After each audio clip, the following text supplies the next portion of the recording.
সারলাম, মানে আর কি ধূপ গঙ্গা জল মালা ঠাকুর কাছে বৃহস্পতিবারে প্রসাদ দিলাম, দিয়ে তারপরে দোকান আরম্ভ করলাম।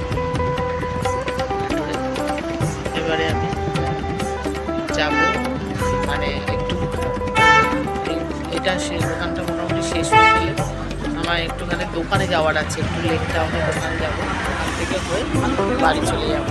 তারপরে বাড়িতে গিয়ে আজকে রান্না বান্না যেটুকুনি আছে ভাতটা করে এসেছি, বাদ বাকি রান্নাটা গিয়ে করবো। তাহলে তোমরা বন্ধুরা আজকে ব্লগটা আমার সঙ্গে থাকো আর দেখতে থাকো আজকে সারাদিনটা কেমন করে কাটাচ্ছি।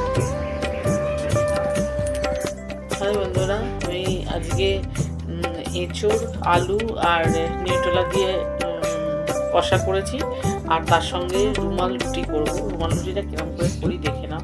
সাধারণভাবেই যেরকম ময়দা মাখে ওরকম ময়দা মেখে নিয়েছি, দিয়ে রুটিটা বেলে নিয়েছি। রুটিটা প্রথমে এরকমভাবে বেলে নেবো, পাতলা করে, যতটা সম্ভব বড় করে বেলে নিয়ে আঁচটা একটু বেশি করে রাখতে হবে, এরকম করে আঁচটা রাখতে হবে। রেখে রুটিটাকে এরকম করে হাত দিয়ে, যেরকম ওরা করে ওরকম তো আমরা করতে পারবো না ঘরে, হাত দিয়ে এরকম করে যতটা বড় করার করে নিতে হবে, পাতলা মতো করে নিতে হবে। এরকম করলে আস্তে আস্তে পাতলাই হয়ে যাবে। দেখো অনেকটা পাতলা হয়ে এসেছে। এবার এরকম করে দিয়ে দিতে হবে, আর একটুখানি দাঁড়াবে, একটু উপরের দিকটা হালকা করে ভাজা হয়ে গেলে তারপরে উল্টে দিতে হবে। দেখো আমার একটা সাইড হয়ে যাচ্ছে।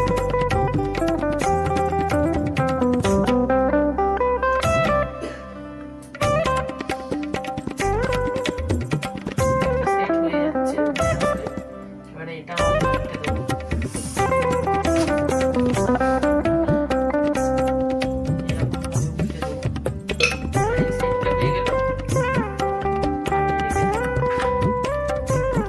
আগে দেখো একটা এরকম করেছি, একটু ভালো ভাজা হয়েছে।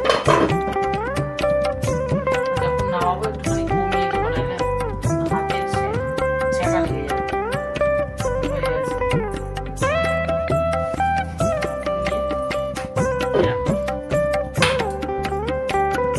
এরকম ভাবে আমি রুমাল রুটিগুলো করে নেব।